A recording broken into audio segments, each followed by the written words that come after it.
तो हम लोग शुरू कर रहे हैं डिडक्शन। अंडर सेक्शन 80C से 80U तक जाएगा ये।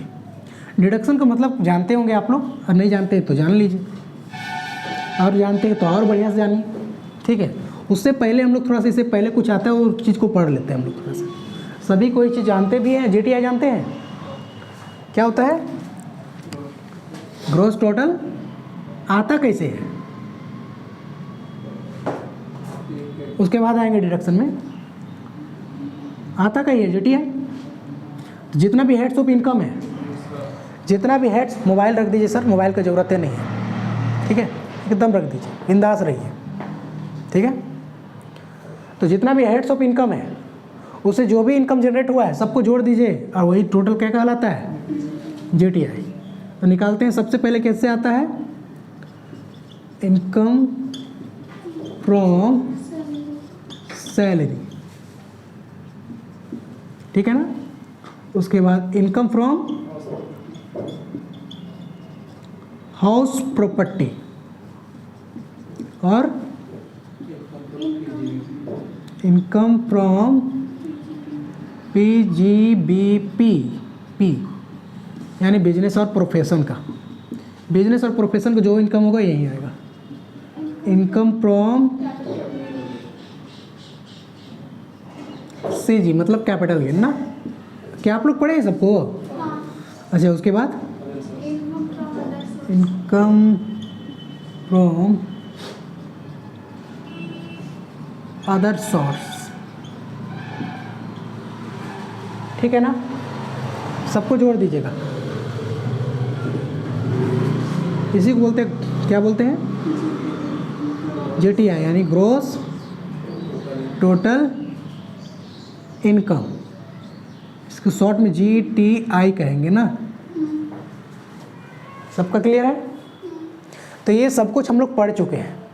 इसके बाद भी क्या होता है ना कि अगर आप स्पेसिफाइड जगह में कुछ पैसा इन्वेस्ट कर रहे हैं तो गवर्नमेंट क्या किया है, कुछ पैसा को सर्टेन लिमिट तक एग्जम्प्ट किया है। एग्जम्प्ट बोलते हैं, डिडक्शन दिया है, कुछ छूट दिया है। समझ में आ रहा है? कुछ छूट दिया है, उसी को हम लोग डिडक्शन करते हैं। तो छूट कहाँ आएगा? तो छूट इसके बाद आएगा। GTI आ गया ना, उसके बाद आप लेस कर दीजिएगा, minus less deduction. Deduction under section 80C से 80U तक। ये जो भी डिडक्शन आएगा उसको लेस कर दीजिएगा, और जो नीचे आएगा उसको क्या बोलेंगे, कोई बता सकते हैं? नेट टोटल इनकम या टैक्सेबल इनकम बोल सकते हैं ना। टोटल इनकम बोल दीजिए या टैक्सेबल इनकम, इसी पर तो टैक्स देना पड़ेगा ना आप। टैक्सेबल इनकम, यहाँ तक इससे सभी कोई परिचित है ना। तो इसी में हम लोग जाने वाले हैं कहाँ, ये कितना छूट मिलेगा ये जानने वाले हैं हम लोग, ठीक है ना। कोई दिक्कत है किसी को? नहीं। तो इसको हम मिटाते हैं। आप लोग तो नोट नहीं करेंगे, नोट तो किए होंगे पहले ही।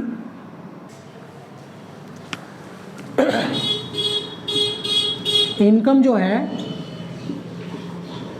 इनकम यानी आय, जो पैसा आप कमाते हैं वो पैसा में से चाहे तो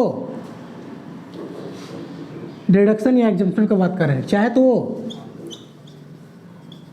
एग्जम्प्ट होगा, चाहे तो उससे डिडक्शन मिलेगा, और जो बचेगा उसको क्या बोल देंगे? Taxable income. बात ध्यान समझने की कोशिश कीजिएगा। एग्जम्प्ट बोले या एग्जम्पशन बोले, बात एक ही है। अब दोनों का मतलब मेन समझा दीजिए कि ये होता क्या है जल्दी। एग्जम्प्ट का मतलब क्या होता है, डिडक्शन का मतलब क्या होता है?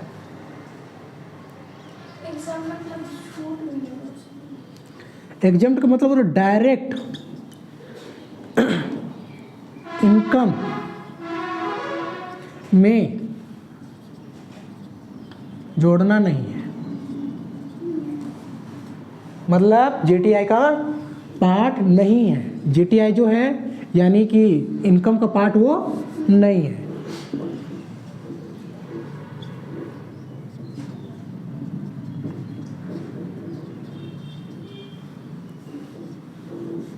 बात समझ रहे हैं ना। यानी इसको हम लोग डायरेक्ट एग्जम्प्ट कर देते हैं। आप लोग देखे थे ना post office saving bank account का जो भी इंटरेस्ट मिलता है क्या किए थे आप? डायरेक्ट एग्जाम्प्ट लिखते थे ना, लिखते थे ना? क्या उसको आप VTI में टोटल जोड़ के दिखाते थे? नहीं दिखाते थे। लेकिन यहाँ पर वैसा नहीं, यहाँ पर दिखाएंगे आप। याद है आप लोग एक डिडक्शन पढ़े थे सेक्शन 16, किसके यहाँ पढ़े थे? सैलरी में पढ़े थे ना? क्या था सिस्टम वहाँ का? सबसे पहले 16 में एक डिडक्शन था इंटरटेनमेंट का था। किसको मिलता था? गवर्नमेंट एम्प्लॉय को, जज हो गया, ये सबको मिलता है। गवर्नमेंट सेंट्रल गवर्नमेंट और स्टेट गवर्नमेंट को नहीं मिलता है। तो उसको जो मिलता है तो क्या करते थे हम लोग? सबसे पहले क्या करते थे? GTI का पार्ट बनाते थे ना, मतलब हम लोग ग्रॉस सैलरी का पार्ट बनाते थे कि नहीं? उसके बाद ना लास्ट में जाके लेस करते थे। तो ये आपका डिडक्शन है। सबसे पहले इसको हम लोग इनकम मानेंगे, इनकम मानने के बाद उसको क्या कर देंगे हम लोग? लेस कर देंगे, घटा देंगे। बात समझ में आ रहा है? सबसे पहले उसको जोड़ना है, ऐड करना है, ऐड कर दिए, उसके बाद आपको क्या करना है? बाद में लेस करना है। बात समझ में आ रहा है कि नहीं? दिक्कत हो रहा है क्या? सबसे पहले उसको इनकम मान लेना है, इनकम मतलब जोड़ देना है, जोड़ दिए, उसके बाद उसको लेस कर देना है, बस हुआ। अब इसमें डायरेक्ट एग्जम्प्ट कर दीजिएगा, सोचना ही नहीं है, डायरेक्ट खत्म, कोई दिखाना ही नहीं है, एग्जम्प्ट लिख खत्म। समझ में आ गया? और ये इनकम का पार्ट नहीं होता है, ध्यान में रखिएगा। MCQ में पूछ देगा कि क्या ये इनकम का पार्ट होता है एग्जम्प्ट? नहीं, लेकिन ये एकदम इनकम का पार्ट होता है। इसको इनकम में जोड़ा जाता है, बाद में इसको भले ही लेस किया जाता है लेकिन जोड़ा जाता है। दोनों में अंतर समझ पाए ना? कोई पूछेगा एग्जम्पशन और डिडक्शन का मीनिंग क्या होता है, क्या बता पाएंगे आप लोग? बता पाएंगे ना? ठीक है, तो ध्यान सुनिएगा। बोलता है बुक के लैंग्वेज में, थोड़ा ध्यान सुनिए। करदाता की गत वर्ष की वार्षिक आय कर निर्धारण वर्ष आय कर की गणना की जाती है। सकल आय में से कटौती 80C से 80U तक जो भी होगा, जो भी डिडक्शन का इनकम होगा, उसको क्या किया जाता है? लेस किया जाता है। साफ साफ बोला है। बात समझ में आ रहा है सबको? अच्छा, इसका मेन ऑब्जेक्टिव क्या है? क्यों हम लोग डिडक्शन देते हैं? डिडक्शन देने के पीछे रीज़न क्या है? मेन इसका ऑब्जेक्टिव क्या है? क्यों हम लोग डिडक्शन देते हैं? बताइए। इनकम को कम करता है। हाँ, तो इनकम को कम करता है, तो इसे इसका उद्देश्य क्या है? कम करने के पीछे उद्देश्य क्या है?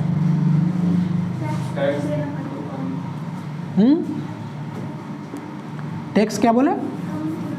कम देना पड़ेगा।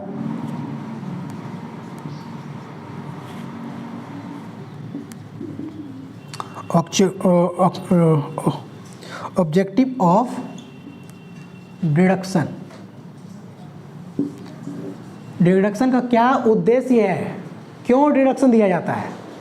तो पहला इसमें लिखा है, सबसे पहले इसका उद्देश्य क्या है कि हम लोग क्या करते हैं, कंप्यूटेशन जब करते हैं तो इसमें टोटल इनकम का एक पार्ट मानते हैं। पहला उद्देश्य लिखता है computation of net taxable income. अगर आपको टैक्सेबल इनकम जानना है ना, तो अभी देखे ना कि नहीं, देखे ना अभी, अगर टैक्सेबल इनकम जानना है कि कंप्यूटेशन करना है तो आपको क्या करना पड़ेगा? डिडक्शन लेस करना पड़ेगा। उसके बाद तो आपको पता चलेगा ना कि मेरा टैक्सेबल इनकम क्या है। तो डिडक्शन देने के पीछे मेन रीज़न क्या होता है कि वो टैक्सेबल इनकम जो है कितना पर टैक्स देंगे वो पता करना ही क्या है, एक इसका ऑब्जेक्टिव है, इसका उद्देश्य है। नेक्स्ट,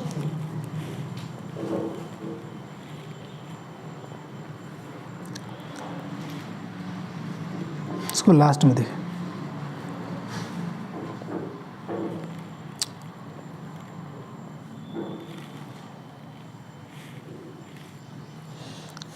हो गया ना? नेक्स्ट लिखता है, ध्यान से सुनिएगा, हम लिख नहीं रहे हैं, आप ध्यान सुनिएगा आप लोग। नेक्स्ट लिखता है बचत एवं औद्योगिकरण के प्रोत्साहन करना। मतलब कि आप बचत यानी सेविंग कीजिएगा और प्रमोट कीजिएगा किसको? इंडस्ट्री को। मतलब जो बड़ा बड़ा औद्योगिकरण है, बड़ा बड़ा उद्योग है, उसको क्या कीजिएगा? प्रमोट कर रहे हैं। आप अगर बचा रहे हैं, बचाएंगे कैसे?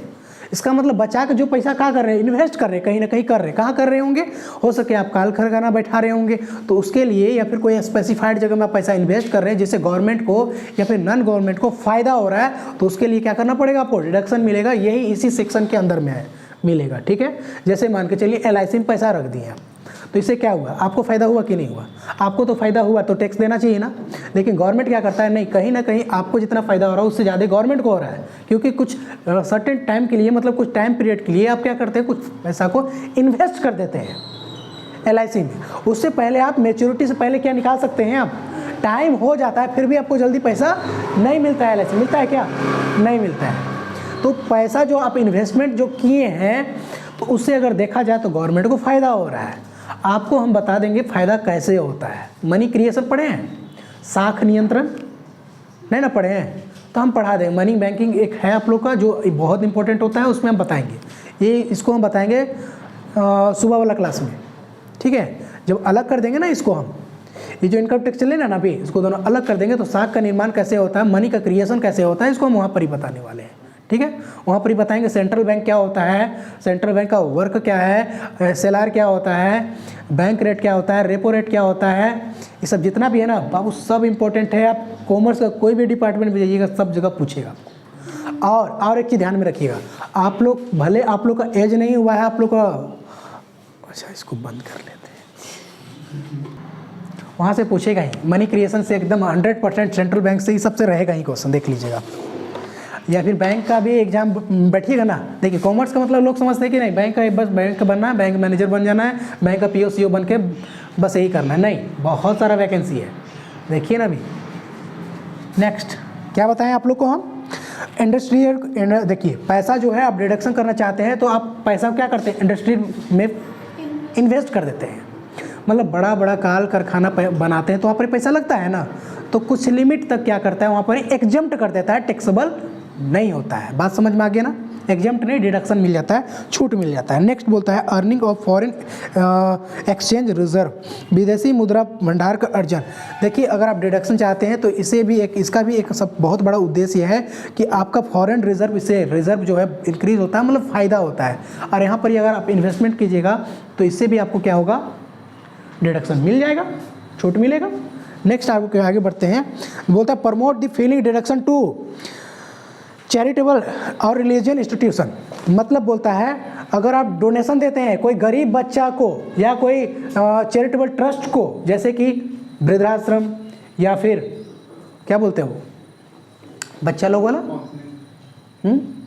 अनाथ आश्रम, या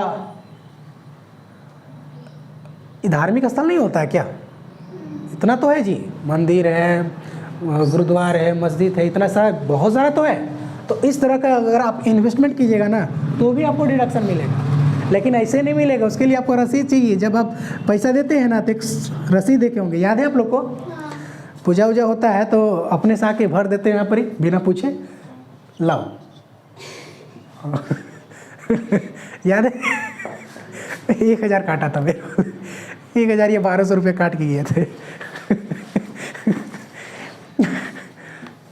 चलिए तो ऐसा है, तो अगर ऐसा जगह में आप इन्वेस्टमेंट कीजिएगा ना तो भी डिडक्शन मिलता है। नेक्स्ट आगे बढ़िए, बोलता है reducing the tax liability. Tax liability से क्या होता है, रिड्यूस होता है। मेन इसका भी एक उद्देश्य, ये भी उद्देश्य है कि GTI जो आया, GTI से लेस करते हैं, डिडक्शन से लेस करने के बाद जो टैक्सेबल इनकम आता है, वो टैक्सेबल इनकम का जो भी टैक्स लगता है वो टैक्स को भी कम करने का एक उद्देश्य है। बात समझने के लिए क्या बताएं, समझ रहे हैं ना? GTI जो आता है उसमें क्या करते हैं, डिडक्शन लेस करते हैं ना। अगर डिडक्शन लेस नहीं करेंगे तो क्या होगा, टैक्स बढ़ेगा। तो टैक्स को कम करना भी इसका एक क्या है, उद्देश्य है। और इसको हम लोग टैक्स का चोरी नहीं कहते हैं, पहला और आखिरी बात समझ में आ गया ना। डिडक्शन को हम लोग टैक्स का चोरी नहीं कहते हैं, इसको प्लानिंग कहते हैं। हम लोग प्लान बना रहे हैं, हम लोग प्लानिंग कर रहे हैं, है ना, प्लान कर रहे हैं टैक्स के लिए। टैक्स कैसे सेव करें, टैक्स का अमाउंट जो है कैसे सेव करें, इसके लिए हम लोग क्या करते रहते हैं, प्लानिंग करते रहते हैं। बात समझ में आ गया ना सबको, कोई दिक्कत इसमें नहीं? तो ये इसका ढेर सारा उद्देश्य था, 4-5 को, तो आप लोग इसको बुक में भी है, देख के नोट